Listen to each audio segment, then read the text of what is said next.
right now we must press on because it's approaching 10 past 8 on March 29th, time for our review of Today in History with Jeremy Beadle. And today's the day that a new drink was invented, after which things apparently go much better. Hi, it's the 29th of March, and on this day in 1946, Annie Get Your Gun made its debut at the Schubert Theatre in New Haven. Irving Berlin produced 19 brand new songs for the show, including Anything You Can Do, I Can Do Better, which he wrote in just 10 minutes in a taxi cab. The first Annie was Ethel Merman. Berlin had insisted upon casting her in the title role because when she sings, you can hear my lyrics in the balcony.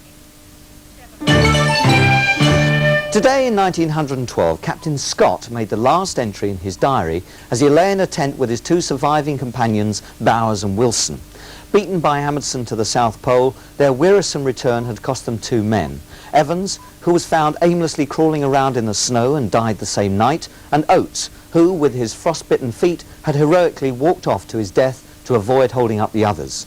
For God's sake, look after our people, were the last words that Scott wrote. Tragically, they were just 11 miles from safety.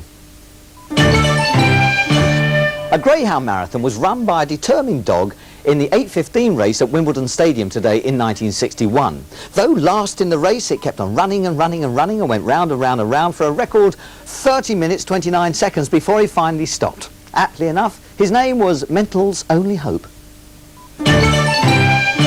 Today in 1886, the first batch of Coca Cola was brewed over a wood fire in the backyard of graduate chemist John S. Pemberton. Launched as an esteemed brain tonic and intellectual beverage, it was recommended for headaches and hangovers and as a general pick-me-up. Well, this isn't altogether surprising, since one of its chief ingredients was the dried leaf of the coca plant, a principal source of cocaine. Cheers.